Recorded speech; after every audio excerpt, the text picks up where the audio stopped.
সবাইকে স্বাগত জানাচ্ছি ফরেক্সের উপর নির্মিত এই শিক্ষামূলক ভিডিও সিরিজটি দেখার জন্য। আপনারা যারা আমাদের চ্যানেলটি ফলো করেন তারা জানেন যে আমরা ফরেক্সের উপরে বা স্টক মার্কেটের উপরে কিছু শিক্ষামূলক ভিডিও বানিয়ে থাকি। আপনারা যদি পূর্ববর্তী ভিডিওগুলি না দেখে থাকেন তাহলে আপনাদের আমি অনুরোধ করব পূর্ববর্তী ভিডিওগুলো দেখে আসার জন্য, তাহলে আপনাদের বুঝতে সুবিধা হবে। আজকে আমরা যে টপিকটি নিয়ে আলোচনা করব সেটি হলো সফলভাবে মুভিং এভারেজ ব্যবহারের কৌশল পর্ব ৩। আপনারা যারা জানেন যে আমরা এই ভিডিও সিরিজটি ৩টি ভাগে ভাগ করেছি। এই মুভিং এভারেজের উপরে ভিডিওটি প্রথম যে পর্বটি ছিল সেই পর্বটিতে আমরা আলোচনা করেছি ইন্ডিকেটর সম্পর্কে জানা কেন জরুরি। দ্বিতীয় পর্বটিতে আমি মুভিং এভারেজ কি এবং তার বেসিক জিনিসগুলো নিয়ে আলোচনা করেছি এবং তার পজিটিভ এবং নেগেটিভ দিকগুলো সম্পর্কে আপনাদেরকে তুলে ধরেছিলাম। আজকে আমরা আলোচনা করব কিভাবে আমরা মুভিং এভারেজে সুবিধা আদায় করে নিতে পারি। কারণ আমরা সবাই জানি মুভিং এভারেজ কি করে ব্যবহার করতে হয়, কিন্তু যখন আমরা চার্টে ব্যবহার করতে যাই, বিশেষ করে লাইভ চার্টে যখন ব্যবহার করতে যাই, তখন অনেক সমস্যার সম্মুখীন হই। আমি সেগুলো আপনাদেরকে তুলে ধরার চেষ্টা করব যে মুভিং এভারেজকে কি করে আমরা সঠিকভাবে ব্যবহার করতে পারি। তো শুরুতে আমি যে কাজটা করতে চাই, আমি যে পর্ব 1 এবং পর্ব 2 অর্থাৎ পর্ব 1 এবং পর্ব 2 এ আমি যে জিনিসগুলো নিয়ে আলোচনা করেছিলাম তার একটা সার সংক্ষেপ দিতে চাই। এতে আপনাদের সুবিধা হবে যে পূর্ববর্তী যেই নলেজগুলো আপনারা গ্যাদার করেছিলেন একটু ঝালিয়ে নিতে পারবেন। আর যাদের আরো বেশি এই সম্পর্কে আরো বেশি জানা দরকার তারা আপনারা আমাদের পূর্ববর্তী ভিডিওটি দেখে নিতে পারেন। তো আমি পূর্ববর্তী ভিডিওতে যেগুলো বলেছিলাম তার সারমর্ম এরকম ছিল যে ইন্ডিকেটর দিয়ে কখনো সফলভাবে ট্রেড করা যায় না, এটা অনেকে বলে থাকে। বাট এটা যদি ট্রু হতো তাহলে যারা বড় বড় ট্রেডার ছিল তারা যে তাদের অভিজ্ঞতাকে কাজে লাগিয়ে বিভিন্ন ধরনের বই লিখেছে, সেখানে তারা বলেছে যে তারা টেকনিক্যালি ইন্ডিকেটর ব্যবহার করে প্রফিটেবল স্ট্র্যাটেজি ডেভেলপ করতে পেরেছে, তাহলে সেটা হয়তো সঠিক হতো না। আবার অনেকের মধ্যে আমাদের ধারণা আছে যে এটা ব্রোকারের সৃষ্টি, অর্থাৎ ইন্ডিকেটর হলো ব্রোকারের সৃষ্টি, এই জন্য আমরা যখন ইন্ডিকেটর দিয়ে ট্রেড করব তখন ব্রোকারে লাভ হবে, আমাদের লাভ হবে না।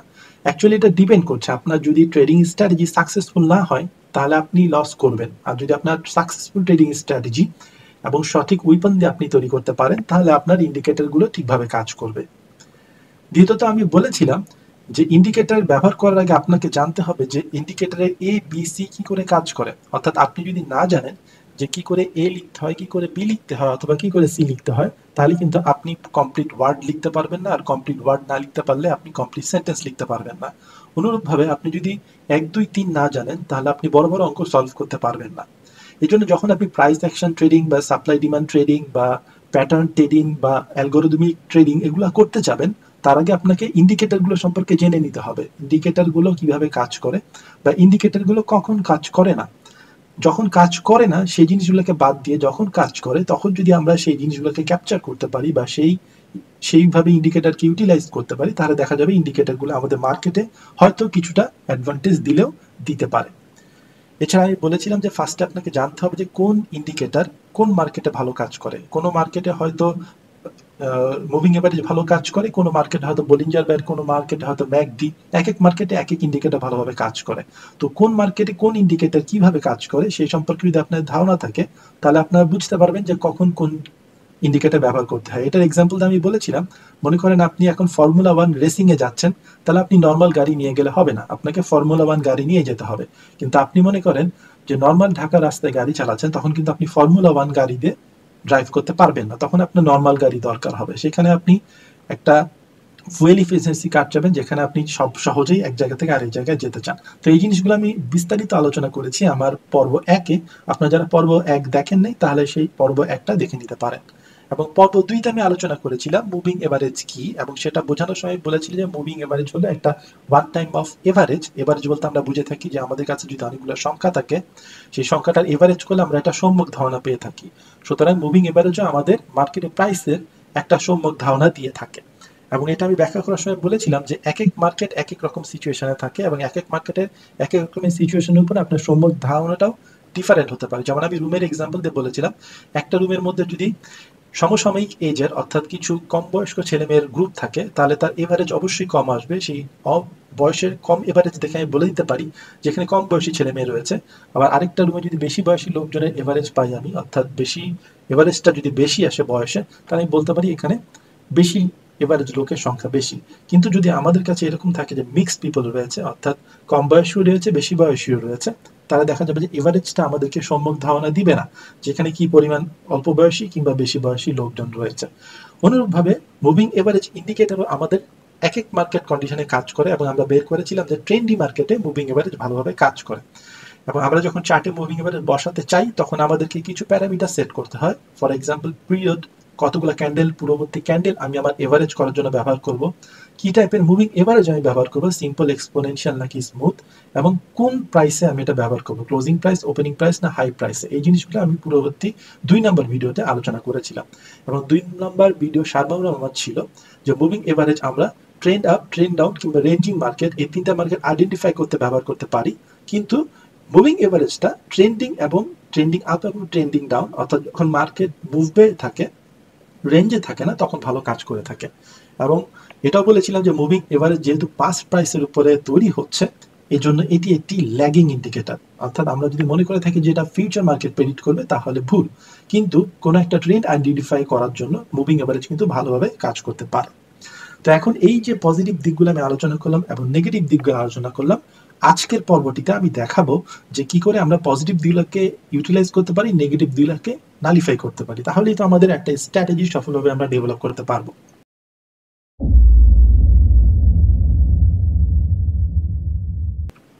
তো মুভিং এভারেজ নিয়ে যতগুলো স্ট্র্যাটেজি আছে তার মধ্যে সবচেয়ে বিখ্যাত স্ট্র্যাটেজি হলো মুভিং এভারেজ ক্রসওভার। আমরা যারা কিছুদিন ট্রেড করেছি বা অনেকদিন ধরে ট্রেড করেছি তারা মুভিং এভারেজ ক্রসওভার এই নামটা শুনে থাকবো, কারণ প্রথমেই আমরা যে স্ট্র্যাটেজিটা ইউজ করে থাকি সেটাই হয় আমাদের মুভিং এভারেজ স্ট্র্যাটেজি অথবা বোলিঞ্জার ব্যান্ড দিয়ে কোনো একটা স্ট্র্যাটেজি। তা মুভিং এভারেজ স্ট্র্যাটেজি দিয়ে অনেকে সফলভাবে ট্রেড করতে সক্ষম হয়েছে। তার মানে আপনি যদি মুভিং এভারেজ দিয়ে ঠিক মতো আপনার ট্রেডটাকে সেট আপ করে নিতে পারেন ট্রেডিং সাইকোলজির সাথে এবং ট্রেডিং প্ল্যানের সাথে, তাহলে আপনার স্ট্র্যাটেজিটা কিন্তু ঠিক মতো কাজ করার প্রবাবিলিটি রয়েছে। তো মুভিং এভারেজ ক্রসওভার এই স্ট্র্যাটেজিটা কিভাবে কাজ করে এখন আমি সেটা একটু ব্যাখ্যা দিই। সেটা হলো আমরা দেখেছিলাম যে আমরা চার্টের মধ্যে মুভিং এভারেজ বসাতে পারি, এরকম করে আমরা চার্টের মুভিং এভারেজের পিরিয়ড কত হবে সেটাও চেঞ্জ করতে পারি। যখন আমরা পিরিয়ডটাকে বাড়াই দিব, অর্থাৎ অনেকগুলো ক্যান্ডেলকে নিয়ে এভারেজ করব, তখন আমরা যেটা পাবো সেটা হলো লং টার্ম মুভিং এভারেজ। দেখেন এই যে মোটা দাগটা দেখা যাচ্ছে এটি একটি লং টার্ম মুভিং এভারেজ। এটা অনেকগুলো ক্যান্ডেলের সমন্বয়ে এভারেজ করেছে বলে এটা স্মুথ একটু বেশি। কিন্তু আরেকটা যেটা কারো আপনারা দেখতে পাচ্ছেন সেকেন্ড আরেকটা মুভিং এভারেজ, সেটি হলো শর্ট টার্ম মুভিং এভারেজ। এই শর্ট টার্ম মুভিং এভারেজে আমরা কম সংখ্যক ক্যান্ডেল বিবেচনা করেছি কম্পেয়ার টু আমাদের long term moving average. For example যদি আমি লং টার্ম মুভিং এভারেজে 50টা ক্যান্ডেল কাউন্ট করে থাকি পূর্ববর্তী, তাহলে শর্ট টার্মে আমি কাউন্ট করছি 20টা ক্যান্ডেল। কি করে এই মুভিং এভারেজ আমার চার্টে বসাবো, কখন এই মুভিং এভারেজ ক্রসওভার ঘটে, এটা নিয়ে আমি আমার এই ভিডিও শেষে লাইভ চার্টে যখন যাব তখন আপনাদেরকে দেখাবো। বাট এখানে just moving average cross over এই স্ট্র্যাটেজিটা কিভাবে কাজ করে এটার ব্যাখ্যা দিচ্ছি। প্রথমে আপনাকে দুটো মুভিং এভারেজ বসাতে হবে, একটি হলো আপনার লং টার্ম মুভিং এভারেজ আর একটি হলো short term moving average. Short term moving এভারেজটা প্রাইসের সাথে সাথে খুব তাড়াতাড়ি মুভ করবে ব্যাখ্যা অনুযায়ী, আর লং টার্ম মুভিং এভারেজটা আপনার প্রাইসের সাথে সাথে ধীরে ধীরে মুভ করবে। তো এই স্ট্র্যাটেজিটা হলো এইরকম, যখন short time moving average cross করবে লং টাইম মুভিং এভারেজকে, ফর এক্সাম্পল এখানে আপনি লং টার্ম মুভিং এভারেজ দেখতে পাচ্ছেন, যখন এই শর্ট টাইম মুভিং এভারেজ, যেটা চিকন লাইন দ্বারা আমি বোঝাচ্ছি, নিচ থেকে উপরের দিকে যাবে, তখন আমরা বলি যে আমাদের দিক চেঞ্জ হয়েছে, মার্কেটের দিক চেঞ্জ হচ্ছে, অর্থাৎ মার্কেট এখন উপরের দিকে যাচ্ছে। যখন আপনার শর্ট টাইম মুভিং এভারেজটা উপরে থাকবে, লং টার্ম মুভিং এভারেজটা নিচে থাকবে, তার মানে মার্কেট এখন বুলিশ কন্ডিশনে রয়েছে। তার রিভার্স হলো সত্যি, যখন আপনি দেখতে পাবেন যে আপনার শর্ট টার্ম মুভিং এভারেজ অর্থাৎ ফাস্ট মুভিং এভারেজ যেটা তাড়াতাড়ি মুভ করছে, সেটা যখন আপনার লং টার্ম মুভিং এভারেজ বা স্লো মুভিং এভারেজ যে কার্ভটা রয়েছে সেটাকে ক্রস করে নিচের দিকে চলে যাচ্ছে। তার মানে ফাস্টার যেটা সেটা যখন স্লোয়ারের নিচের দিকে চলে যাবে তখন আমরা বলবো যে এটা বেয়ারিশ ট্রেন্ডে এন্টার করেছে। অনুরূপভাবে এই জায়গাটাতে আবার মার্কেট চেঞ্জ হয়েছে, কি করেছে দেখেন, শর্ট টার্ম মুভিং এভারেজ বা ফাস্ট মুভিং এভারেজ আমরা দুই নামে এটাকে চিনে থাকি। তাহলে ফার্স্ট যেটা রিঅ্যাক্ট করছে মুভিং এভারেজটা, সেই মুভিং এভারেজটা যখন আগে ক্রস করে আপনার short term long term moving average বা আপনার লঙ্গার টার্ম মুভিং এভারেজ বা স্লো মুভিং এভারেজকে ক্রস করে উপরের দিকে উঠে যাবে, তখন আমরা বলবো যে এটা একটা বুলিশ ট্রেন্ডে রয়েছে। তো এটা হলো মুভিং এভারেজ ক্রসওভার। এইভাবে আমরা এখানে এসে বাই নিতে পারি, এখানে এসে সেল নিতে পারি, যেটা আমাদের কন্ডিশন। যে আমরা এখানে দেখতে পাচ্ছি যে যেহেতু ফার্স্টারটা উপরের দিকে ছিল আর লঙ্গারটা নিচের দিকে ছিল, তার মানে এখানে হবে কি আমরা বাই ট্রেড নিব। আবার অনুরূপভাবে যখন এটা ক্রস করে নিচের দিকে চলে আসে তখন আমরা যে কাজটা করে থাকি, অর্থাৎ এখানে আমরা সেল ট্রেড নিব। তো কন্ডিশন এটাই, যখন আমাদের ফার্স্টার মুভিং এভারেজ উপরে থাকবে তখন বাই, যখন ফার্স্টার মুভিং এভারেজ স্লোয়ারের নিচে থাকবে তখন সেল। তো এখন আমরা এই যে মুভিং এভারেজগুলো ইউজ করব তার ভ্যালুগুলো কত হতে পারে। সাধারণত যারা অনেকদিন ধরে ট্রেড করছে তারা জানেন যে কিছু এভারেজ ভ্যালু রয়েছে যেগুলো সাধারণত সবাই ইউজ করে থাকে। ফর এক্সাম্পল, যারা শর্ট টার্ম ট্রেড আইডেন্টিফাই করতে চায় তারা 10 থেকে 20 এই ভ্যালুটা ইউজ করে থাকে। যারা মিড টার্ম ট্রেড আইডেন্টিফাই করতে চায় তারা 50 বা 50 এটা আইডেন্টিফাই করে থাকে। আর যারা লং টার্ম ট্রেড আইডেন্টিফাই করতে চায় তারা 200 ইউজ করে থাকে। অর্থাৎ আপনি যদি এরকম চান যে কোনো দুইটার কম্বিনেশন বা তিনটার কম্বিনেশন আপনি আপনার ক্রস ওভার স্ট্র্যাটেজি ডেভেলপ করবেন, তাহলে আপনি যে কোনো দুইটা নিতে পারেন। যেমন ধরেন যে আপনি 20 এবং 15 একটা স্ট্র্যাটেজি ডেভেলপ করতে পারেন, অথবা আপনি যদি চান না আমি আরো লঙ্গার টাইম ফ্রেমে ট্রেড করব, অর্থাৎ আপনি ধীরে ধীরে ট্রেড করবেন, তাহলে আপনি 50 এবং 200 দিয়ে একটা স্ট্র্যাটেজি ডেভেলপ করতে পারেন। এটা কমপ্লিটলি ডিপেন্ড করবে আপনার ট্রেডিং সাইকোলজি এবং ট্রেডিং প্ল্যানের উপরে। আপনি আস্তে আস্তে ট্রেড করবেন নাকি রিস্কি ট্রেড করবেন, নাকি আপনি লঙ্গার time frame like day 4 H4 এ ট্রেড করবেন, নাকি shorter time frame like H1 M30 তে ট্রেড করবেন। কোন টাইম ফ্রেমে ট্রেড করবেন, কোন স্ট্র্যাটেজিতে ট্রেড করবেন এবং কি প্ল্যানে ট্রেড করবেন, সেটার উপর অ্যাকচুয়ালি ডিপেন্ড করবে আপনার এই ভ্যালুগুলো কোনটা আপনার ইউজ করবেন। এবং এগুলো কোনো রিজিড ভ্যালু না, আপনার স্ট্র্যাটেজির সাথে সাথে কিন্তু এই ভ্যালুও চেঞ্জ হবে। তো দেখা যায় যারা ক্রস ওভার এই স্ট্র্যাটেজিটা শিখে, মুভিং এভারেজ ক্রস ওভার, তারা বিভিন্ন ধরনের ভ্যালু দিয়ে এটাকে ট্রেড করা শিখতে থাকে এবং আলটিমেটলি দেখা যায় যে তারা অনেকগুলো ভ্যালুর পিছনে দৌড়াতে এই moving over cross over strategy যে সুবিধাগুলো আদায় করতে হবে সেই সুবিধাগুলো আদায় করতেই ভুলে যায়। তো আমি আমার লাইভ চার্জে যখন যাব তখন আপনাদেরকে দেখাবো যে কখন কিভাবে সুবিধা আদায় করতে হয়। এখন আমরা দেখি এখানে যে কেন এই মুভিং এভারেজ ক্রস ওভার এত সহজ একটা স্ট্র্যাটেজি হওয়ার কারণেও যখন আপনি লাইভ চার্টে ব্যবহার করতে যান তখন ফেল করেন। আমরা জানি যে moving average cross over strategy দিয়ে অনেকে সফলভাবে ট্রেড করেছে, বাট সবাই যে সফলভাবে ট্রেড করতে পারে তা কিন্তু ট্রু না। তো সবাই কেন সফলভাবে ট্রেড করতে পারে না তার ব্যাখ্যাটা এখানে আছে। এই ব্যাখ্যাটা হলো যে আমরা বলেছিলাম যে মুভিং এভারেজটা ট্রেন্ডি মার্কেটে ভালো কাজ করে। যেমন ধরে এখানে খুব সুন্দর ট্রেন্ডি মার্কেটে রয়েছে, আপ ট্রেন্ডে রয়েছে, আবার এখানে খুব ডাউন ট্রেন্ডে রয়েছে, এখানে আপ ট্রেন্ডে রয়েছে। এই জন্য এই মার্কেট কন্ডিশনে আপনার মুভিং এভারেজ ক্রস ওভার স্ট্র্যাটেজিটা কিন্তু ভালোভাবে কাজ করবে। কিন্তু আনফরচুনেটলি মার্কেটে অনলি 10 to 15% টাইমই কিন্তু আপনার ট্রেন্ডিং মার্কেটে থাকে, বাকিটা টাইম তারা কনসলিডেশন পিরিয়ড বা একটা কনফিউশন জোনের মধ্যে থাকে। তো তাহলে কি হলো, আপনার মুভিং এভারেজ যে ক্রস ওভার স্ট্র্যাটেজি আপনি তৈরি করলেন সেটা কিন্তু মার্কেটে অনলি 10 to 15% সময় ঠিকমতো কাজ করবে, অন্য কোনো সময় কিন্তু এভারেজগুলো ঠিকমতো কাজ করার সুযোগ পাচ্ছে না, কারণ moving average cross over strategy শুধুমাত্র ট্রেন্ডিং মার্কেটে ঠিকমতো কাজ করে। সো আপনি যখন দেখা গেলো লাইভ চার্টে ইউজ করতে গেলেন তখন দেখা গেলো আপনার ট্রেডিং রিয়েলিটিটা হলো এইরকম। আপনি ফাস্টার মুভিং এভারেজ এবং স্লোয়ার মুভিং এভারেজ চার্টে বসানোর পর দেখলেন এরকম একটা বড় অবস্থা হয়ে গেল। আপনি বুঝতেই পারছেন না যে আপনার ক্রস কোথায় করলো আর কোথা থেকে আপনি সেল ট্রেড দিবেন, কোথায় ক্রস করলো আর কই থেকে বাই ট্রেড দিবেন। মার্কেটে বেশিরভাগ সময় এরকম সিচুয়েশন থাকে বলেই আমরা মুভিং এভারেজ ক্রস ওভার দিয়ে সাকসেসফুল ট্রেড করতে পারি না। তো এখন আমরা দেখি যে এই যে বাই এবং সেল একটা হজবরল অবস্থা তৈরি হলো, এটা থেকে মুক্তি পাওয়ার উপায় কি? উপায় হলো যদি আপনি মার্কেটের ট্রেন্ডটা ঠিকমতো বুঝতে পারেন এবং এই বুঝে আপনি সেই মুভিং এভারেজটা ঠিকমতো ব্যবহার করতে পারেন, তাহলে এই যে একটা আমরা টাফ সিচুয়েশনের মধ্যে আছি, এখানে আমাকে টাফ সিচুয়েশন থেকে বের হয়ে আসার জন্য কিছু ফিল্টার ইউজ করতে হবে। ফিল্টার মিনস আপনাকে এমন কিছু ক্রাইটেরিয়া ফিক্স করতে হবে যখন আপনি বুঝতে পারবেন যে মার্কেটটা অ্যাকচুয়ালি ট্রেন্ডিতে নাই, আপনার মার্কেট এখন কনসলিডেশন জোনে আছে। এই জন্য কনসলিডেশন পিরিয়ডে আপনি তখন মুভিং এভারেজ ক্রস স্ট্র্যাটেজি ব্যবহার করবেন না, তখন অন্য কোনো স্ট্র্যাটেজি, যে স্ট্র্যাটেজিটা আপনার কনসলিডেশন পিরিয়ডের জন্য তৈরি করা হয়েছে লাইক প্যাটার্ন স্ট্র্যাটেজি, আপনার প্যাটার্ন দিয়ে ট্রেড করা। তো প্যাটার্ন চার্ট যখন ট্রেড করবে তখন কিন্তু সেগুলো কনসলিডেটেড মার্কেটে খুব ভালোভাবে কাজ করে। আবার মনে করেন আপনি উপরে গেলে সেল করবেন, নিচে গেলে বাই করবেন, এই সমস্ত স্ট্র্যাটেজি সেগুলো কিন্তু আপনার এই কনসলিডেটেড মার্কেটে ভালো কাজ করে। তো আপনাকে বুঝতে হবে কখন কোন স্ট্র্যাটেজিটা আপনার ঠিক মতো কাজ করে। তাহলে মুভিং এভারেজ যে আমাকে অ্যাডভার্টাইজ করেছিল যে এই স্ট্র্যাটেজিটা এত সুন্দরভাবে কাজ করে, বিভিন্ন ট্রেডিং স্ট্র্যাটেজিতে যখন আপনি দেখতে যাবেন তখন তারা দেখাবে যে চার্টে ঠিকমতো কাজ করছে, বাট আলটিমেটলি আপনি রিয়েল মার্কেটে ট্রেড করতে গেলে দেখবেন যে তারা কাজ করছে না। এটা আমাদের জন্য এখন ক্লিয়ার যে সবসময় এই মার্কেটে ঠিকমতো কাজ করে না। তাহলে কোথায় কোথায় কাজ করে না এটা মোটামুটি আমরা জেনে গেলাম। একটা হলো যখন রেঞ্জি মার্কেটে থাকে অর্থাৎ কনসলিডেশন মার্কেটে থাকে তখন এই মুভিং এভারেজ ক্রসওভার বা মুভিং এভারেজ ঠিকমতো কাজ করে না। আর হলো লোয়ার টাইম ফ্রেমে। কেন লোয়ার টাইম ফ্রেমে ঠিকমতো কাজ করে না? কারণ আমরা জানি যে লোয়ার টাইম ফ্রেমে প্রাইস অনেক বেশি ফ্ল্যাকচুয়েশন করে। আপনি যদি 5 মিনিট চার্ট বা 15 মিনিট চার্টে যান সেখানে গেলে আপনি দেখতে পাবেন প্রাইস ফ্ল্যাকচুয়েশন অনেক বেশি। তার মানে ওখানে আপনার কনসোলিডেট বা কনফিউশন মার্কেট অনেক বেশি রাদার দ্যান একটা ট্রেন্ডি মার্কেট। ওইখানে যে আপনি ইউজ করতে পারবেন না তা না, কিন্তু আপনার ওইখানে ইউজ করে সাকসেস হওয়ার প্রবাবিলিটি অনেক কম যদি আপনি বিশেষ করে নতুন ট্রেডার হয়ে থাকেন। অভিজ্ঞ ট্রেডার হলে সেটা ডিফারেন্ট। অভিজ্ঞ ট্রেডার হলে যারা স্ক্যাল্পিং করে তারা ইভেন আপনার 1 মিনিট চার্ট দেখেও কিন্তু আপনার স্ক্যাল্পিং করতে পারে। কিন্তু আমি এখানে নর্মাল এভারেজ ট্রেডার যারা নতুন এন্ট্রি করেছে বা যারা কিছুদিন ধরে এখানে সার্ভাইভ করার পরও এইখান থেকে একটা সফল স্ট্র্যাটেজি তৈরি করতে পারছে না, তাদের জন্য আমার সাজেশন হলো লোয়ার টাইম ফ্রেমে এটা ইউজ না করা। কারণ লোয়ার টাইম ফ্রেমে আপনার মার্কেট যেহেতু কনফিউশনের মধ্যে থাকে, তখন এটা ঠিক মতো কাজ করতে পারে না। আরেকটা ব্যর্থ হওয়ার কারণ হলো, আমরা যখন এই মুভিং ওভার ক্রস ওভার স্ট্র্যাটেজিটা ব্যবহার করি, তখন এটা থাকে হলো স্টপ এবং reverse strategy. What is stop and reverse strategy? Stop and reverse স্ট্র্যাটেজিটা হলো, আপনি এখানে যখন ফার্স্টের মুভিং এভারেজটা স্লোয়ার থেকে ক্রস করে উপরে গেল, তখন আপনি বাই করলেন এবং আপনি মার্কেট থেকে কখন বেরোলেন? যখন অপোজিট সিগন্যাল ক্রিয়েট হলো, অর্থাৎ ফার্স্টারটা ক্রস করে আবার যখন নিচের দিকে চলে গেল, তখন আবার উল্টা আপনি করছেন কি, সেল আরেকটা ট্রেড বসাচ্ছেন। অর্থাৎ আপনার এখানে যখন আপনি বাই ট্রেড এন্ট্রি করলেন, ওই বাই থেকে যখন এন্ট্রি হচ্ছে, এক্সিট হচ্ছেন, তখন কিন্তু আপনি আবার একটা সেল ট্রেড বসাচ্ছেন। আবার সেল থেকে যখন এক্সিট হচ্ছেন, এই জায়গাটা আবার দেখেন যে উপরের দিকে উঠে গেল স্লোয়ার মুভিং এভারেজটা, ফার্স্টার মুভিং এভারেজটা। এই জন্য আমি এখানে আবার কি করবো, বাই করবো। এখানে যখন আমি বাই করবো, তখন আমি এই সেল ট্রেড থেকে বের হয়ে আসবো।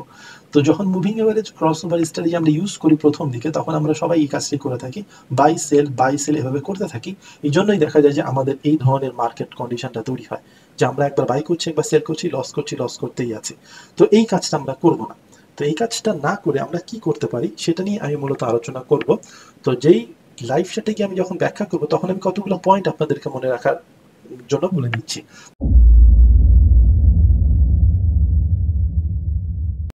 যখন আমরা মুভিং এভারেজকে সঠিকভাবে ব্যবহার করার জন্য চার্টে যাব, তখন আমাদেরকে কয়েকটা জিনিস মাথায় রাখতে হবে, যেগুলো আমি আমার পূর্ববর্তী ভিডিওতে আলোচনা করেছি এবং এই ভিডিওতেও আলোচনা করেছি। সেটি হলো, শক্তিশালী মার্কেটের গতি সম্পর্কে আমরা ধারণা পেতে পারি এই মুভিং এভারেজ ব্যবহার করে।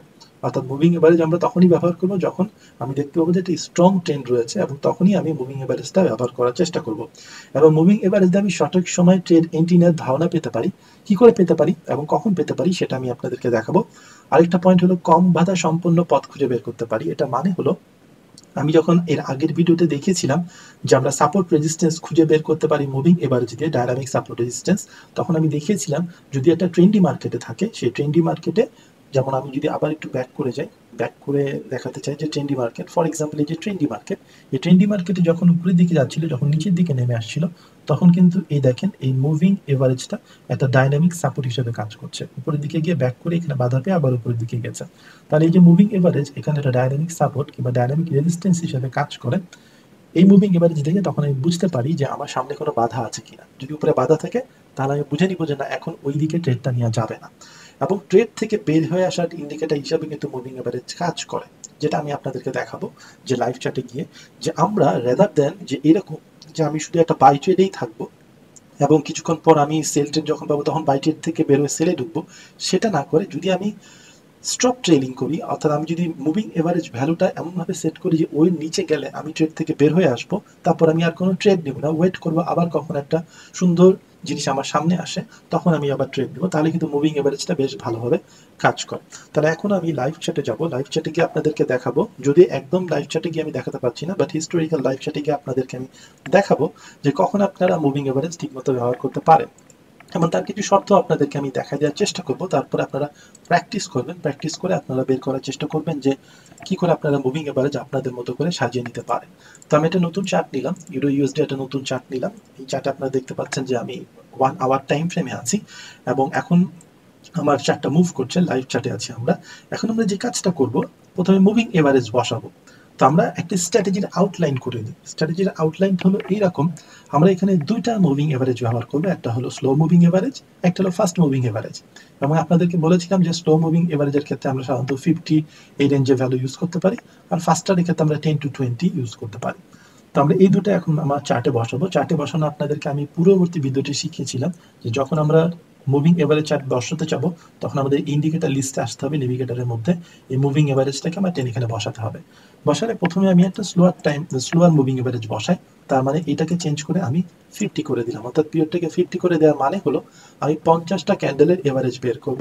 এবং এখানে আমার এক্সপোনেনশিয়াল, স্মুথ বিভিন্ন ধরনের অপশন আছে। আমি সাধারণত এক্সপোনেনশিয়ালটা ইউজ করে থাকি এবং ক্লোজ ভ্যালুতে ইউজ করে থাকি। কেন আমি এক্সপোনেনশিয়ালটা ইউজ করি, সিম্পলটা ইউজ করি না, এর কারণ আমি বলেছিলাম যে সিম্পল হলো প্রতিটা ক্যান্ডেলকে ইকুয়াল ওয়েটেজ দেয়, আর এক্সপোনেনশিয়াল হলো লাস্টের দিকের ক্যান্ডেলগুলোকে একটু বেশি ওয়েটেজ দেয়, তার মানে কারেন্ট মার্কেট সিচুয়েশনটাকে একটু বেশি প্রাধান্য দেয়।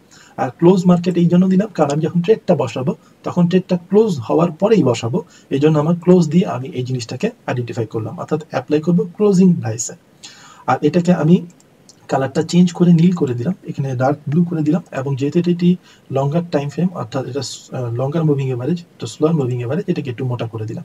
তাহলে এখানে আমি যখন ওকে চাপ দিলাম, দেখেন চার্টের মধ্যে কিন্তু আমার একটা মুভিং এভারেজ বসে গেল।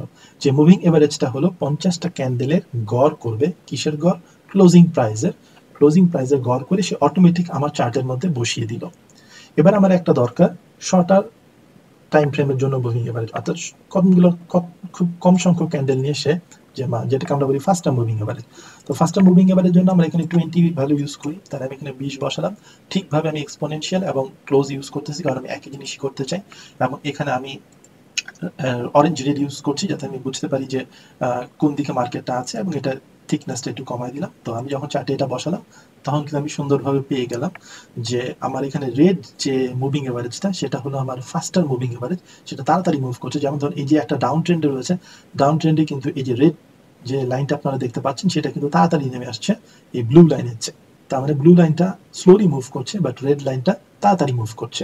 তো এই যে আমি দুটা জিনিস বসায় ফেললাম, এর যে ক্রস ওভার হবে, অর্থাৎ ফাস্টার মুভিং এভারেজ এবং স্লোয়ার মুভিং এভারেজ যে ক্রস ওভার হবে, সেখান থেকে আমি আমার ট্রেডগুলোকে বের করব, বা সেখান থেকে আমি ট্রেডগুলোকে নিব।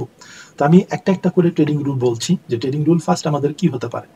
এখানে যেহেতু আমি দেখছি যে একটা slow moving average, fast moving average আছে, তো আমি যেটা আগে বলেছিলাম সেটা ঠিক থাকবে। যখন আমি দেখবো যে স্লোয়ার মুভিং এভারেজটা উপরের দিকে, আর ফাস্টার মুভিং এভারেজটা উপরের দিকে আর স্লোয়ার মুভিংটা নিচের দিকে, অর্থাৎ এরকম একটা সিচুয়েশন, তখন আমি শুধু বাই ট্রেড দিব।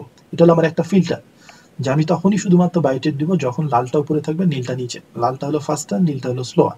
এখানে আপনি দিলে বুঝতে পারছেন যে এটা একটা ফাস্টার মুভিং এভারেজ, কারণ মুভিং এভারেজ 20, এটা হলো স্লোয়ার কারণ মুভিং এভারেজ 50। আবার এই জায়গায় দেখেন মুভিং এভারেজ 50টা হলো উপরে আর 20টা হলো নিচে, তার মানে এই পজিশনে আমি শুধু সেল ট্রেড নিব। ঠিক আছে, তাহলে একটা কন্ডিশন ফুলফিল হয়ে গেল, যে আমি কখন সেল সিগন্যাল নিব, কখন বাই সিগন্যাল নিব। তাহলে এখন আপনি দেখেন কারেন্ট মার্কেট সিচুয়েশনে আমরা কোন কন্ডিশনে রয়েছে। যদি আমি কারেন্ট মার্কেট সিচুয়েশনটা এখানে দেখি, তাহলে আমি দেখতে পাচ্ছি যে লাস্ট ক্রস ওভারটা কোথায় ঘটেছিল। লাস্ট ক্রস ওভারটা ঘটেছিল এই জায়গাটাতে। এই জায়গাটাতে এটা আমি দেখতে পাচ্ছি যে ক্রস ওভার ঘটেছে। আমি রাফলি এখান থেকে দেখছি যে এই ক্যান্ডেলটাতে, অর্থাৎ পূর্ববর্তী ক্যান্ডেল, অ্যাকচুয়ালি এই ক্যান্ডেলটাতে আমার ক্রস ওভার ঘটেছিল, বা এই ক্যান্ডেলের পরবর্তীতে আমি মনে করেন যে একদম লাইভ এক্সাম্পলে চাই যে এরকম একটা জায়গায় ক্রস ওভার ঘটেছিল। বাট এর আগে কিন্তু আমার সেল ট্রেড নেওয়ার কোনো অপশন ছিল না, কারণ তখন ছিল লালটা উপরে নীলটা নিচে, তার মানে তখন আমি বাই অপশন খোঁজার চেষ্টা করতাম। বাট এখন এখানে আমি সেল অপশন, বা এই চারটার পরে, এই লাল লাইনটার পরে, এই যে লাল ভার্টিক্যাল লাইনটা আমি টেনেছি, এরপরে আমি শুধু সেল অপশন খুঁজবো। এই সেল অপশন খোঁজার আগে আপনাকে যে কাজটা করতে হবে, আপনি কিন্তু কয়েকটা জিনিস জানেন যদি আপনি আপনাদের পূর্ববর্তী ভিডিওগুলো দেখে থাকেন, যে এই যে আপনার ডায়নামিক ভাবে এই জিনিসগুলো তৈরি হচ্ছে, এগুলো কিন্তু আপনার ডায়নামিক সাপোর্ট রেজিস্ট্যান্স জোন হিসেবে কাজ করতে পারে। তাহলে প্রাইস যখন নিচের দিকে নেমে আসছিল, তারপরে যখন আবার উপরের দিকে ওঠা শুরু হলো, এই দেখেন মুভিং এভারেজের যে জায়গাটা, এটা কিন্তু সুন্দরভাবে আপনার একটা রেজিস্ট্যান্স জোন হিসেবে কাজ করছে। মুভিং এভারেজের যে ভ্যালুটা, বা এই যে ক্লাউডটা, বা এই যে এর পুরো মধ্যবর্তী যে ভ্যালুটা, এটা একটা ডায়নামিক রেজিস্ট্যান্স জোন হিসাবে কাজ করছে। তাহলে এই যে ডায়নামিক রেজিস্ট্যান্স জোন কাজ করছে, এইখানে এসে আপনি কিন্তু আরো অনেকগুলো জিনিসের সংমিশ্রণ পেলেন। আমি কিন্তু আমার স্ট্র্যাটেজি ডেভেলপ করার সময় প্রথম থেকে আপনাদেরকে বারবার বলে আসছি, আমার ভিডিওর 1 নাম্বার 2 নাম্বার 3 নাম্বার ভিডিও করে যদি আপনি একটা একটা করে আসতে থাকেন, আমি কিন্তু নর্মালি সবাই যে সিকোয়েন্সে ভিডিও বানাই, আমি কিন্তু ওই সিকোয়েন্সে ভিডিও বানাচ্ছি না। যেমন সবাইকে করে কি, ইন্ডিকেটর নিয়ে আলোচনা করে, ইন্ডিকেটর চার্টে বসানো শেখায়, সেটা স্ট্র্যাটেজি ডেভেলপ করে। তাতে হয় কি, সবাই মনে করে যে আমি নতুন একটা স্ট্র্যাটেজি পেলাম, তখন আপনার ভিডিওটা অনেক হিট খায়, তখন সবাই ওই ভিডিওটা দেখে দেখে ট্রেড করতে যায় এবং ধরা খায়। এটা হলো একটা কৌশল, যে মানুষকে অ্যাট্রাক্ট করা। আমি কিন্তু আপনাকে আগে এই স্ট্র্যাটেজি দিচ্ছি না, আগে যেটা করাচ্ছি সেটা হলো আপনাদের স্ট্র্যাটেজিটাকে ডেভেলপ করা শেখাচ্ছি। তো এই যখন স্ট্র্যাটেজি আমরা ডেভেলপ করছিলাম, আমি কিন্তু পূর্ববর্তী ভিডিওগুলোতে, আপনারা যারা আমার ফিবোনাচি সিরিজের ভিডিও দেখেন সেগুলো মাস্ট দেখে আসেন, আপনারা যারা সাপোর্ট রেজিস্ট্যান্সের ভিডিও দেখেন সেগুলো দেখে আসেন। ইভেন আমি আমার ক্যান্ডেলস্টিক প্যাটার্ন নিয়ে যে ট্রেডগুলো করেছিলাম, যে কখন আমি বুঝতে পারি যে মার্কেট ডিরেকশন চেঞ্জ হওয়ার প্রবাবিলিটি রয়েছে, সেই জিনিসগুলো আপনাকে প্রথমে আইডেন্টিফাই করা শিখতে হবে। যেগুলো যদি আইডেন্টিফাই করতে না পারে, তাহলে শুধুমাত্র মুভিং এভারেজ ক্রস ওভার দিয়ে আপনি সাকসেসফুল ট্রেড করতে পারবেন না। যেটা আপনাদেরকে আমি স্লাইডের মধ্যে বলে দিলাম, যে আপনি শুধুমাত্র যদি বাই এবং সেল ক্রস ওভার দিয়ে নিতে চান, তাহলে আপনার কখনোই ক্রসওভার স্ট্র্যাটেজি সাকসেসফুল হবে না। সাকসেসফুল হওয়ার জন্য কিছু ফিল্টার ব্যবহার করতে হবে। সেই ফিল্টারগুলো কি? সেই ফিল্টারগুলো খুব সুন্দর সুন্দর জিনিস। 1 নম্বর ফিল্টার হতে পারে আপনার সাপোর্ট রেজিস্ট্যান্স। আপনি দেখবেন যে আপনার লঙ্গার টাইম ফ্রেমে সাপোর্ট রেজিস্ট্যান্স কোন পর্যায়ে রয়েছে। সেই লঙ্গার টাইম ফ্রেম থেকে আপনি যদি সাপোর্ট রেজিস্ট্যান্স ড্র করে আসেন এবং দেখেন যে আপনার লঙ্গার টাইম ফ্রেম বেস সাপোর্ট রেজিস্ট্যান্সের সাথে আপনার মুভিং এভারেজ ক্রসওভার মিলে যাচ্ছে, তাহলে একটা কনফ্লুয়েন্স পেলেন। সেকেন্ড কনফ্লুয়েন্স কি হতে পারে? সেকেন্ড কনফ্লুয়েন্স হতে পারে আপনার ক্যান্ডেলস্টিক প্যাটার্ন। এইখানে দেখেন খুব সুন্দর একটা পিন বার ক্রিয়েট হয়েছে, তাই না? এখানে আপনি দেখতে পাচ্ছেন যে প্রাইসটা উপরে ওঠার চেষ্টা করেছিল, কিন্তু সে উপরে উঠতে পারে নাই। সেলারদের প্রেশারটা বেশি ছিল বলে সে নিচে দিকে নেমে এসে একটা পিন বার ক্রিয়েট হয়েছে। তো যখন আপনারা পিন বার সম্পর্কে শিখেন তখনও কিন্তু আপনারা একটা ভুল করেন, যে কোনো জায়গায় পিন বার ক্রিয়েট হয়ে আপনারা ট্রেড বসায় দেন, তাতে কিন্তু সাকসেসফুল হওয়ার চান্স থাকে না।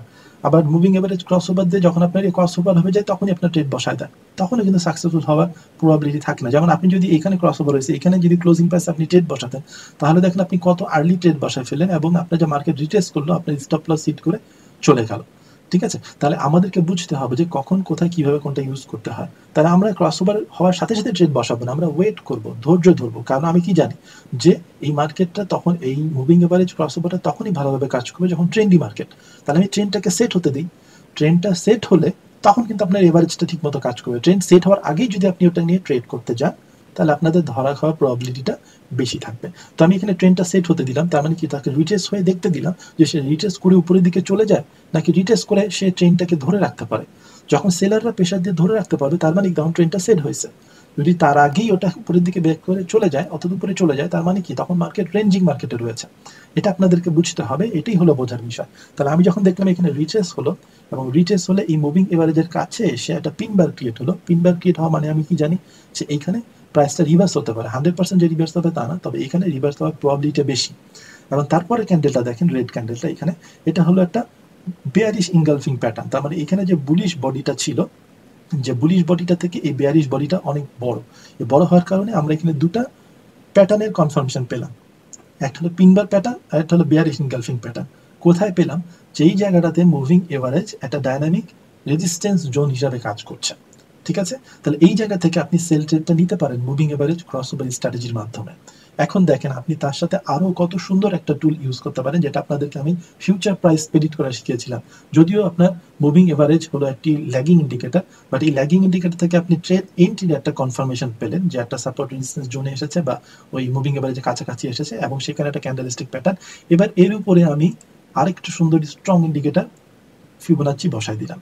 এখন দেখেন আমি যখন এখানে ফিবোনাচি লাইনটা বসালাম, আমরা জানি যে ফিবোনাচিটা কোথা থেকে কোথায় বসাতে হয়। এটা কিন্তু আমি আপনাদেরকে একটা পুরো ভিডিওতে এবং লাইভ চ্যাটে বসায় দেখায় শিখিয়েছিলাম, যে আপনারা দেখবেন যে লাস্টে এটা কোন ট্রেন্ডে রয়েছে। এটা রয়েছে লাস্টে ডাউন ট্রেন্ডে।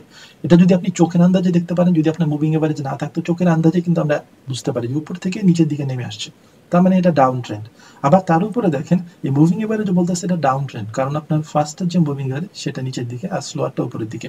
তাহলে এই যে দেখেন এবিসিডি, অর্থাৎ যে মুভিং এভারেজটা যে আপনার এবিসিডির মতো কাজ করছে বা বেসিকের মতো কাজ করছে, যারা নতুন ট্রেডার, যারা নোভিস ট্রেডার, যারা হয়তো হায়ার হাই হাওয়ার লো বা লোয়ার হাই লোয়ার লো এগুলো দেখে বা এরকম মুভমেন্ট দেখে ট্রেডটাকে ধরতে পারেন না, বলতে পারেন যে অনেক সময় কোয়েশ্চেন করে যে এখন মার্কেট কোন ডিরেকশনে রয়েছে, তখন কিন্তু আপনি এই যে মুভিং এভারেজ বসিয়ে আইডেন্টিফাই করে নিতে পারেন। যেমন ধরুন আপনি যদি একটা মুভিং এভারেজও বসান, মনে করেন এই 50 ডে মুভিং এভারেজ, যেটা হলো শুধুমাত্র ব্লু মুভিং এভারেজ, সেটা দেখেই কিন্তু আপনি বলে দিতে পারছেন এর স্লোপটা হলো নিচের দিকে, তার মানে এটা একটা ডাউন ট্রেন্ডে রয়েছে।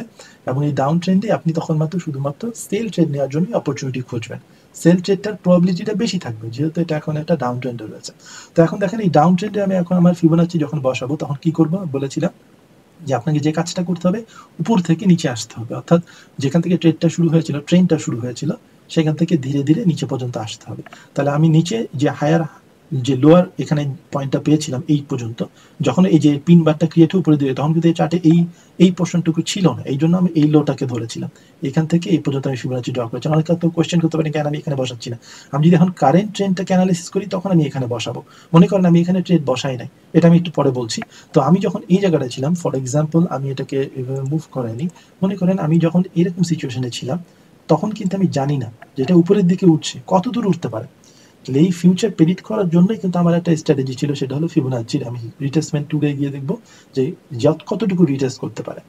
আমি যখন ফিবোনাচি সিরিজের ভিডিওটা দিয়েছিলাম, অর্থাৎ লাইভ চ্যাটে ফিবোনাচি কি করে ব্যবহার করতে হয় এই ভিডিওটা দিয়েছিলাম, তখন বলেছিলাম যে হয়তো সেটা 38.2 অথবা 50 অথবা 61.8 বাধা পেয়ে ট্রেনটা ফিরে আসতে পারে যদি রিটেস্ট করতে চায়। আর যদি 61.8 এর উপরে চলে যায় তাহলে আমরা ধরে নিই যে সেটা হয়তো কনসোলিডেটেড মার্কেট বা দিকটা চেঞ্জ করেছে। তো এখন আমি আস্তে আস্তে আগাই। এখন আমরা চার্টে এই অবস্থাটা দেখি। এই অবস্থা আমি কি দেখতে পাচ্ছি, এখানে মুভিং এভারেজ ক্রসওভার হয়েছে, এটার একটা কনফার্মেশন আমার কাছে রয়েছে। প্রাইসটা উপর দিকে নিচে নেমে এসে এখানে বাধা পেয়ে তারপরে আবার উপরের দিকে উঠে যাচ্ছে, এবং উপরের দিকে উঠে গিয়ে এই জায়গাটাতে কিন্তু আমার অনেকগুলো কনফার্মেশন আমি একসাথে পেয়েছি। কি কি ধরনের কনফার্মেশন পেয়েছি আপনারা যদি একটু লক্ষ্য করে দেখেন তাহলে দেখতে পাবেন যে এইখানে একটা পিনবার ক্রিয়েট হয়েছে। পিনবার ক্রিয়েট হওয়া মানে কি? পিনবার ক্রিয়েট হওয়া মানে হলো এটি একটি ক্যান্ডেলিস্টিক প্যাটার্ন।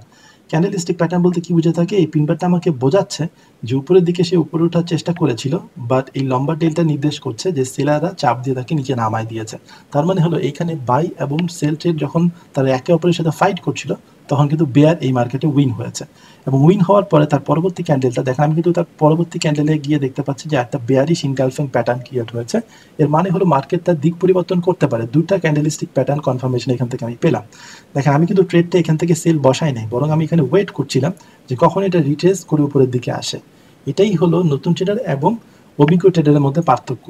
যারা অভিজ্ঞ ট্রেডার তারা কিন্তু এইখান থেকে সেল ট্রেড বসাবে না, কিন্তু যারা নতুন ট্রেডার তারা যখন দেখবে যে অনেক জোরে মার্কেটটা বেয়ার মার্কেটে নিচের দিকে নেমে আসছে তখন কিন্তু তারা এখানে ট্রেডটা বসায় দিবে, এবং ট্রেড বসালে যেটা হবে যে তারা কিন্তু তাদের স্টপ লসটা অনেক বড় বসাতে হবে, এবং দেখা যাবে যে তারা ক্রসিং ওভারের পরে যখন বসালো তখনই সাথে সাথে আবার স্টপ লস হিট করে তাদের ট্রেড থেকে বেরিয়ে আসতে বাধ্য হলো।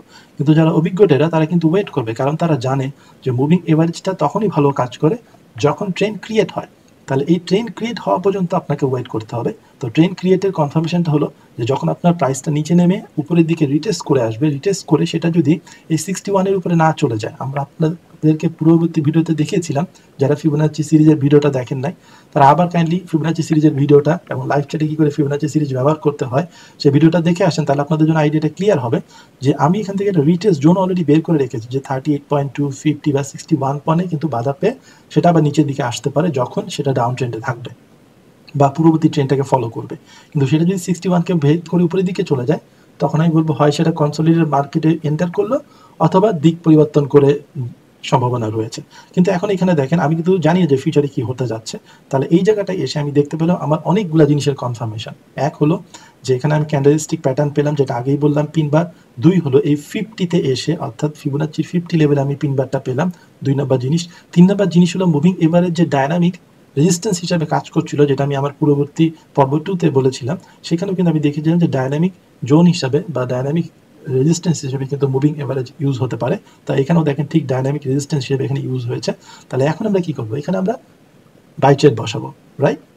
না, এখানে আমরা বাই ট্রেড বসাবো না, এখানে আমরা সেল ট্রেড বসাবো। কেন সেল ট্রেড বসাবো? কারণ এটা নিচের দিকে আছে প্রেশার, এই জন্য এটা 1 নাম্বার সেল ট্রেড হবে। এখানে আমি সিগন্যাল পেলাম, তাহলে সেল ট্রেড এখানে আমি ক্লোজ হওয়ার সাথে সাথে একটা সেল ট্রেড ওপেন করে দিতে পারি। সেল ট্রেড ওপেন করার পরে এর স্টপ লসটা কোথায় হবে? এই পিনবারের মাথায় অথবা এই 61.8 এর উপরে। তাহলে এখন আমি দেখি যে যদি আমি 61.8 এর উপরে আমার স্টপ লসটা বসাতাম তাহলে আমি রিস্ক নিতাম 30 পিপের মতো। 25 দেখাচ্ছে 30, মনে করেন আমি 30 পিপ উপরে স্টপ লস বসালাম। তাহলে এখন আমাকে দেখতে হবে টেক প্রফিটটা যাতে আমার 30 পিপসের বেশি হয়। আমি এখানে এই প্যাটার্ন পাওয়ার পর সাথে সাথেই কিন্তু বসাই দিব না। বসাই দিলে যেটা হবে আমি কিন্তু আমার ট্রেড প্ল্যান অনুযায়ী চললাম না, আমি দেখলাম না যে আমার রিস্ক রিওয়ার্ড রেশিও কত। আপনাকে প্রথমে দেখতে হবে যে পরিমাণ আপনি রিস্ক নিচ্ছেন, যে 30 পিপস আপনি রিস্ক নিচ্ছেন, অ্যাটলিস্ট 30 পিপস যাতে আপনি রিটার্ন পান। যদি 30 পিপস রিটার্ন পান তাহলে আপনি 1:1 রিস্ক রিওয়ার্ডে আগাচ্ছেন। তাহলে আপনার in the long run money management আপনাকে পজিটিভ সাইডে রাখবে। আর যদি আন্দাজে ট্রেড বসায় দেন তাহলে কিন্তু মানি ম্যানেজমেন্ট আপনার ফেভারে থাকবে না। তাহলে এখন আমাকে দেখতে হবে যে আমার যে প্রফিটটা আমি নিব, রিস্ক তো 30 পিপ নিলাম, এখান থেকে আমি টেক প্রফিটটা যে নেব, অ্যাটলিস্ট ফার্স্ট টেক প্রফিটটা সেটা কত দূর হতে পারে। সেটা অবশ্যই আপনার যে প্রথম যে বাধাটা পেয়েছিল নিচে নামার সময় এটা একটা হতে পারে, বা এই যে আপনি বাম দিকে যদি দেখেন তাহলে এইখানে দেখতে পাচ্ছেন এখানে আপনার ক্যান্ডেলগুলো অনেকক্ষণ ঘুরঘুর করেছে, তার মানে এটা একটা সাপোর্ট জোন বা রেজিস্ট্যান্স জোন। তার মানে অ্যাটলিস্ট এই পর্যন্ত, এর মাথা পর্যন্ত বা এই পর্যন্ত আসতে হবে। এখানে আপনি দেখতে পাচ্ছেন অ্যাটলিস্ট 30 পিপ নিচে নেমে আসার সম্ভাবনা রয়েছে। বা যদি আপনি 0 পর্যন্ত আসেন তার মানে কি অ্যাটলিস্ট আপনি দেখা যাচ্ছে 55, তার মানে আপনার এখানে নিচের বাধাটা নাই। আবার দেখেন আপনার মুভিং এভারেজ যে একটা বাধা হিসেবে কাজ করবে ডায়নামিক, সেটাও কিন্তু না, মুভিং এভারেজ আপনার মাথার উপরে, তার মানে নিচের দিকেও মুভিং এভারেজ নাই যে সেখানে গিয়ে এসে ডায়নামিক সাপোর্ট হিসাবে কাজ করবে। তাহলে অ্যাটলিস্ট আপনি এখান থেকে দেখতে পাচ্ছেন যে 1:1 এর রেশিওর থেকে বেশি, এবং আপনি এখানে 1:2 পর্যন্ত টেক প্রফিট দিতে পারেন। তাহলে অবশ্যই এখান থেকে একটা আইডিয়াল সিচুয়েশন হবে অনেকগুলো কনফার্মেশনের সমন্বয়ে একটা সেল ট্রেড বসানো। এখন আপনি পিছনের দিকে আসেন, এসে দেখেন আপনি কিন্তু এই ট্রেড থেকে টেক প্রফিট নিয়ে বের হয়ে আসতে পারলেন। ঠিক আছে, তাহলে এখন দেখেন এটা হলো একটা স্ট্র্যাটেজিতে এন্ট্রি করা এবং স্ট্র্যাটেজি থেকে কি করে আপনি সফলভাবে রিস্ক রেশিও মেনে ট্রেড বসাতে পারেন সেটার একটা এক্সাম্পল। তো এখন আমি তো এন্ট্রি পেয়ে গেলাম, এখন আমি কি করে এক্সিট করব। এক্সিট করার ক্ষেত্রেও কিন্তু আপনার এই মুভিং এভারেজ খুব সুন্দর একটা উইপন হতে পারে। যেমন ধরেন আমি যখন এই ট্রেড থেকে সেল ট্রেডে বসিয়েছিলাম, আমি একটা টেক প্রফিট হয়তো এখান থেকে নিয়ে নিলাম, অর্ধেক ট্রেড আমার ক্লোজ করে দিলাম, কিন্তু তারপরেও কিন্তু আমি এই ট্রেডের উপর সাথে লেগে থাকতে পারি। কেন লেগে থাকতে পারি? ফর এক্সাম্পল এইটা কিন্তু এখন আপনার ডাইনামিক রেজিস্ট্যান্স জোন হিসেবে কাজ করছে, প্রাইস এর উপরে যেতে পারছে না। এখানে এসে দেখেন বাধা পেয়ে আবার নিচের দিকে চলে আসছে। আমি কিন্তু একদম লাইভ চ্যাট দেখাচ্ছি। এখন মনে করেন যে আপনারা লাইভ চ্যাটে ট্রেড মিস করেছেন, তাহলে আবার কি করবেন? সেই লাইভ চ্যাটটা অ্যানালাইসিস করে আপনাকে ট্রেডের অপরচুনিটি খুঁজে বের করতে হবে, সেটা আমি দেখাবো। বা তার আগে বলি যে আমি ট্রেড যদি এখানে নিতাম কেন বের হয় নাই এখান থেকে? এখান থেকে এই কারণে বের হয়নি, কারণ আমি দেখতে পাচ্ছি যে এই মুভিং এভারেজে যে ক্লাউডটা রয়েছে সেটা কিন্তু এখনো ভালো সাপোর্ট জোন অর্থাৎ রেজিস্ট্যান্স জোন, যেটা উপরে যাচ্ছে রেজিস্ট্যান্স জোন হিসেবে কাজ করছে। তাহলে আমি কিন্তু এখনো এই সেল ট্রেডের মধ্যে আছি বা এই সেলের মধ্যে থাকতাম যদি আমি এখান থেকে এন্ট্রি করতাম। যদি আমি এখান থেকে এন্ট্রি না করে এই মুহূর্তে মনে করেন আমি কেবলই চার্টটা খুললাম, তাহলে কি আমি এখানে সেল ট্রেড বসাবো? না, সেল ট্রেড বসাবো না। যদিও আমার মুভিং এভারেজ ক্রস ওভার বলছে যে সেল ট্রেড বসানোর জন্য এটা নিচের দিকে আছে, কিন্তু আমি এখানে সেল ট্রেড বসাবো না। কি করব সেটা আমি আপনাদেরকে এখন দেখাবো। তার আগে যেটা বলি সেটা হলো এক্সিট প্ল্যানটা কি হবে। এক্সিট প্ল্যানটা হলো আমি বিভিন্নভাবে সেট করতে পারি। ফর এক্সাম্পল আপনি টেক প্রফিট দিয়ে সেট করতে পারেন যে 1:1, 1:2, 1:3, এটা আপনার এক্সিট প্ল্যান হতে পারে। সেকেন্ড এক্সিট প্ল্যানটা এরকম হতে পারে যে আপনি মুভিং এভারেজ মনে করেন যে এরকম একটা মুভিং এভারেজ আছে, তার উপরে যদি ক্রস করে আমার ভ্যালুটা এবং সেখানে ক্লোজ হয়, তাহলে আমি সেখানে আমার ট্রেডটা ক্লোজ করে দিব। যেমন ধরেন আমি একটু এক্সাম্পলের মতো করে দেখাই যে কখন আপনি এখান থেকে বেরিয়ে আসবেন। ফর এক্সাম্পল আপনি এই জায়গা থেকে ট্রেড এন্ট্রি করলেন, এই ট্রেড এন্ট্রি করলে আপনি ঠিক করে রাখলেন যে এই নীল যে ক্যান্ডেল এই মুভিং এভারেজটা রয়েছে অর্থাৎ স্লো যে 50 ডে মুভিং এভারেজটা রয়েছে, সরি 50 ক্যান্ডেলস্টিক মুভিং এভারেজ রয়েছে, তার নিচে ক্লোজ হলে আপনি এখান থেকে বের হয়ে আসবেন। তাহলে আপনি মনে করেন এরকম একটা জায়গা থেকেও যদি এন্ট্রি করেন মার্কেটে, তাহলে এখান থেকে আপনি এন্ট্রি করে আপনাকে ধৈর্য ধরে রাখতে হবে এই পর্যন্ত, অর্থাৎ এখানে পর্যন্ত আপনি এক্সিট করতে পারেন। অর্থাৎ বিপরীত যেই ক্যান্ডেলটা আপনার স্লোয়ার বা ফাস্টার যেটা আপনি ঠিক করেন, এটা ডিপেন্ড করছে আপনার উপর। আপনি যদি এখন ফাস্টারটাকে ঠিক করেন যে আপনি ট্রেলিং স্টপ হিসেবে ইউজ করবেন, তাহলে আপনি এখান থেকে বেরোচ্ছেন। আবার যদি আপনি তাকে স্লোয়ারটাকে ইউজ করতে চান, তাহলে এখানে বেরোচ্ছেন যে ওর নিচে এটা ক্লোজ হলে ওর নিচে ক্যান্ডেলটা ক্লোজ না বের হয়ে আসবে। এটা হলে আপনার এক্সিট প্ল্যান হতে পারে। এটা যে একদম রিজিড এক্সিট প্ল্যান তা না, আমি একটা এক্সিট প্ল্যান আপনাকে দেখালাম। আর আমি আরো ভালো এক্সাম্পল দেখানোর চেষ্টা করি আপনাদেরকে। ফর এক্সাম্পল যে স্ট্র্যাটেজি আপনাদেরকে দেখালাম আর কি, সেটা দিয়েই খুঁজে বের করার চেষ্টা করি, তাহলে সুবিধা হবে। ফর এক্সাম্পল এখানে আসি, এখান থেকে সুন্দর দেখেন এখান থেকে যখন সেল ট্রেড, এখানে ক্রস ওভারটা কোথায় হলো? এই ক্রস ওভারটা হলো এইরকম একটা জায়গায়। এর আগ পর্যন্ত কিন্তু আমি কোনো সেল ট্রেড নিই নাই, এই জায়গাতে কিন্তু আমি সেল ট্রেড নিই নাই। এখানে কনসোলিডেটেড মার্কেট ছিল, এখানে সেল ট্রেড আমি নিব না, কারণ আমি জানি যে এই মার্কেটে এখন এখানে কোনো ট্রেন্ড সেট আপ হয় না। যখন এই ক্রস হয়ে গেল তখনই কিন্তু এটা ট্রেন্ড সেট আপ হয়ে গেল। কারণ কি, এই যে এতটুকু জায়গা এটা আমাকে ট্রেন্ড সেট আপ করতে সাহায্য করলো। অর্থাৎ কনসোলিডেটেড মার্কেটে থাকবে না, নিচের দিকে নেমে আসবে। যেহেতু এটা নিচের দিকে নেমে আসছে, তার মানে এইখানে আমার কি হলো, এই ক্যান্ডেলটা যখন ক্রস করলো তখন তো ক্রস ওভার হয়ে গেল। এখানে কিন্তু আমি সেল ট্রেড বসাবো না, না বসে আমি কি করব, আমি সেল ট্রেড বসানোর জন্য ওয়েট করব। ওয়েট করে কি করব, যখন দেখবো যে সেটা আবার এই ক্লাউডের কাছে সেটা রিভার্সাল প্যাটার্ন দিবে, অর্থাৎ এইখানে সে এখানে বাধা পেলো, এখানে দেখেন আবার রিভার্সাল প্যাটার্ন দিল, এই যে একটা বেয়ারিশ ইনগালফিং প্যাটার্ন দিল সেই আগের মতো। তাহলে কি করবো, আমি এখান থেকে একটা সেল ট্রেড বসাবো, এখানে এসে সেল ট্রেড বসাই, এখান থেকে এইটুকু আমাদের স্টপ লস দিয়ে আমরা এখানে টেক প্রফিট জন্য টার্গেট করতে পারি। তো এটা একটা স্ট্র্যাটেজি, এরকম করে আপনার নিজের মতো বানায় নিতে পারে। তো মনে করেন আমি এখানে এন্ট্রিটা করলাম, এই জায়গাটায় এন্ট্রি করার পরে আমি যে কাজটা করবো, আমি দেখতে পাচ্ছি যে এটা এখন স্ট্রং ডাউন ট্রেন্ডের নিচের দিকে নেমে আসছে, স্ট্রং ডাউন ট্রেন্ডের নিচের দিকে নেমে আসছে।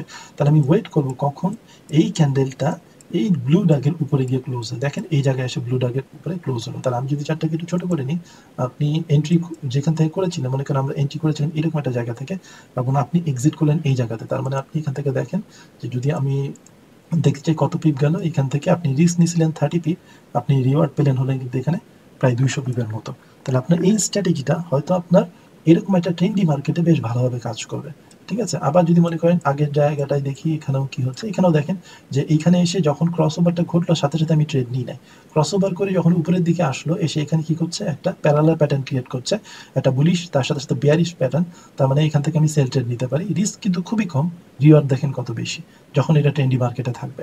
এখন ট্রেন্ডি মার্কেটে না থেকে যদি কনসোলিডেটেড মার্কেট থাকতো, অর্থাৎ সেটি নিচের দিকে সবাই উপরের দিকে বের যেত, তাহলে আপনি কম একটা স্টপ লস নিয়ে বের হয়ে আসলেন। তারপরে এখানে দেখেন আপনি এখান থেকে বের হতেন, তাহলে কি হতো, আপনার এখান থেকে কিন্তু সুন্দর একটা এই পরিমাণ প্রফিট আপনি নিয়ে বের হয়ে আসতে পারতেন। তারপরে আবার নিচের দিকে আসেন, এখানে দেখেন যে যখন আমার ক্রস ওভার হয়েছে সাথে সাথে কিন্তু আমি ট্রেড নিব না, ওয়েট করবো। এই যেমন ধরেন এই জায়গাটা ক্রস ওভার এখানে হয়েছে বলে আমি এখানে ট্রেড নিই নাই, ওয়েট করেছি, ব্যাক করে এসে এই প্যাটার্ন পর্যন্ত এসে আবার দেখেন এখানে বুলিশ প্যাটার্ন ক্রিয়েট করেছে। এর সাথে সাথে আপনি দেখেন এখানে সাপোর্ট জোনের সাথেও এটা মিশে গেছে। সাপোর্ট বলতে কি, এই দেখেন আপনি যদি সাপোর্ট এখানে টানেন তার মানে কি এই জায়গাটা স্ট্রং সাপোর্ট ছিল, এই সাপোর্টের সাথে মিলে এখানে একটা ক্যান্ডেলস্টিক প্যাটার্ন ক্রিয়েট করেছে। তার মানে আপনি কতগুলো জিনিসের কনফ্লুয়েন্স পেলেন, এক হলো আপনি মুভিং এভারেজের একটা কনফ্লুয়েন্স পেলেন, দুই হলো আপনি ক্যান্ডেলস্টিক প্যাটার্ন, তিন হলো আপনি আপনার সাপোর্ট রেজিস্ট্যান্স। এখন আপনি এখানে ফিবোনাচি দিয়েও আপনার সাপোর্ট রেজিস্ট্যান্স বের করতে পারেন। কি করে?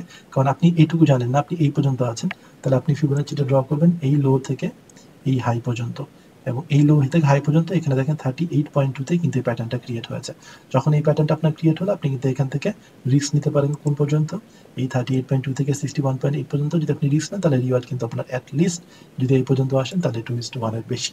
তো এই হলো আপনার মোটামুটি একটা রাফলি ট্রেডিং স্ট্র্যাটেজি। আপনি এইভাবে মুভিং এভারেজ দিয়ে এবং তার সাথে সাথে আপনার আগের যে ইনস্ট্রুমেন্টগুলো আপনাকে শিখিয়েছিলাম মুভিং এভারেজের সাথে সাথে ফিবোনাচি, সাপোর্ট রেজিস্ট্যান্স, ওই জিনিসগুলোকে ইউজ করে আপনি আপনার ট্রেডিং স্ট্র্যাটেজি ডেভেলপ করতে পারেন। তো এইরকম একটা ট্রেডিং স্ট্র্যাটেজি মনে করেন আপনি ডেভেলপ করে ফেললেন, ডেভেলপ করে আপনি এখন চার্টের মধ্যে আসলেন। সবচেয়ে কঠিন বিষয় হলো লাইভ চার্টে এসে আপনার এই জিনিসটাকে দেখা। তো লাইভ চার্টে আপনি যখন দেখতে পাচ্ছেন যে নিচের দিকে প্রাইসটা আছে, তার মানে এখানে আপনি বাই ট্রেড না নিয়ে সেল ট্রেড নেওয়ার অপরচুনিটি খুঁজবেন। হ্যাঁ, এখানে অনেকে বাই ট্রেড নেওয়ার অপরচুনিটি খুঁজতে পারে যখন যারা এখানে ধরে কনসলিডেটেড ট্রেড করবে, বাট আমার উদ্দেশ্য এখন সেটা না। আমার উদ্দেশ্য হলো যেই ট্রেডিং স্ট্র্যাটেজিটা আমরা এতক্ষণ ডেভেলপ করলাম সেটা এখানে আমি কি করে অ্যাপ্লাই করব। তাহলে দেখেন এটা হাই পয়েন্ট হলো এইটা, এটা লো পয়েন্ট হলো এইটা। আমি যদি এখানে ফিবোনাচি আঁকি, এটা কিন্তু আমি রিট্রেস হওয়া পর্যন্ত ওয়েট করব। তো এইখানে আমি হাই পয়েন্ট থেকে এই লো পয়েন্টে আমি ফিবোনাচি আঁকবো, এখানে এই মুভিং এভারেজের সাথে সাথে আমি এই রিট্রেসমেন্টের জন্য ওয়েট করতে থাকবো। কোথায় ওয়েট করতে থাকবো? আমি এক্সপেক্ট করবো যে এটা এই পর্যন্ত উপরের দিকে উঠে আসুক, হয় এটা 38.2 অথবা এটা 23 পর্যন্ত চলে আসুক। কারণ এটা যেহেতু স্ট্রং ভাবে নিচের দিকে নামছে, হয়তো এই 23.8 এসে আমি একটা ক্যান্ডেলস্টিক প্যাটার্ন পেতে পারি। কিন্তু এই ক্যান্ডেলস্টিক প্যাটার্ন যদি আমি এইখানে পাই, তাহলে কি আমি সেল ট্রেডটা বসানোর জন্য উপযুক্ত জায়গা হবে? এটা নাও হতে পারে। কেন নাও হতে পারে? কারণ এইখান থেকে আপনি যদি দেখেন তাহলে নিচে কিন্তু বাধা খুব কাছাকাছি লেভেলে আছে। তার মানে আপনার 30 লেভেলে একটা ভালো বাধা আছে। ওই 30 লেভেলে যদি আপনার বাধা থাকে তাহলে আপনাকে তখন রিস্ক রিওয়ার্ড ক্যালকুলেট করে দেখতে হবে যে আপনার 30 রিওয়ার্ডের মানে 30 যে রিস্ক নিচ্ছেন সেটা তার রিওয়ার্ডের পরিমাণটা বেশি হয় কিনা। যদি বেশি না হয় তাহলে আমরা সেই ট্রেড নিব না, হয়তো ওয়েট করবো যে 38.2 পর্যন্ত আসার বা 50 পর্যন্ত আসার, তাহলে হয়তো তখন আপনার রিস্ক রিওয়ার্ড রেশিওটা বেশি হবে। তো এই জন্য এইভাবে যখন কোনো একটা স্ট্র্যাটেজি ডেভেলপ করবেন আপনাকে চার্টে বসায় বসায় প্র্যাকটিস করতে হবে। এখন দেখেন আপনি লাইভ চার্টে বসায় যখন প্র্যাকটিস করবেন তখন আপনার জিনিসটা আরও আপনার আয়ত্তের মধ্যে আসবে এবং আপনি তখন সফলভাবে এটাকে ইউজ করতে পারবেন। এখন মুভিং এভারেজ যদি আমি আপনাদেরকে দেখালাম, যে জিনিসগুলো আমি বলার চেষ্টা করেছিলাম সেটি আমি লাইভ চ্যাটে এসে দেখালাম, যে শক্তিশালী মার্কেটের গতিবিধি সম্পর্কে ধারণা পেতে পারি। তা পেলাম কিনা এখানে আপনারা দেখেন যে যখন ক্রস করে নিচের দিকে চলে আসলো তখন আমি বলতে পারছি যখন এই ক্রস করে নিচের দিকে চলে আসলো তখন এই জায়গাগুলো স্ট্রং ট্রেন্ড আমাদেরকে আইডেন্টিফাই করে দিচ্ছে। যখন স্ট্রং ট্রেন্ড আইডেন্টিফাই করে দিল তখন আমি সঠিক সময় ট্রেড এন্ট্রি নিয়ে ধারণা পেতে পারি। সেই ট্রেড এন্ট্রিটা কী করে ধারণা পেতে পারি? যে এই যে একটা ক্লাউড তৈরি হলো স্লোয়ার এবং ফাস্টার মুভিং এভারেজ, সেই পর্যন্ত রিট্রেস করে আসা পর্যন্ত আমি ওয়েট করতে পারি। ক্রস ওভারের সাথে সাথে আমি সেটা না বসে সেটা ওয়েট করে আসা পর্যন্ত আমি ওয়েট করতে পারি। তাহলে যেটা হবে আমি একটা কনফার্মেশন পাবো। তার সাথে সাথে কি হবে? কম বাধা সম্পন্ন এলাকা খুঁজে বের করতে পারি। কি করে কম বাধা সম্পন্ন এলাকা? যে আমি এখানে দেখতে পাচ্ছি নিচের দিকে মুভিং এভারেজ দিয়ে বাধা নেই, উপরের দিকে বাধা আছে।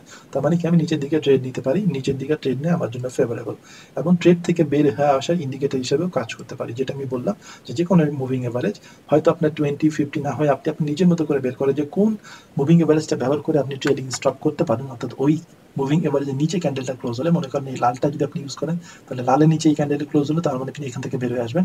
আর যদি নীলটা নেন তাহলে এখান থেকে বের হবেন না, এখান থেকে বের হবেন। এক এক চার্টে ব্যবহার করে আপনি দেখবেন যে কোন ভ্যালুটা আপনার জন্য সুইটেবল, আপনার ট্রেডিং সাইকোলজির সাথে যায়।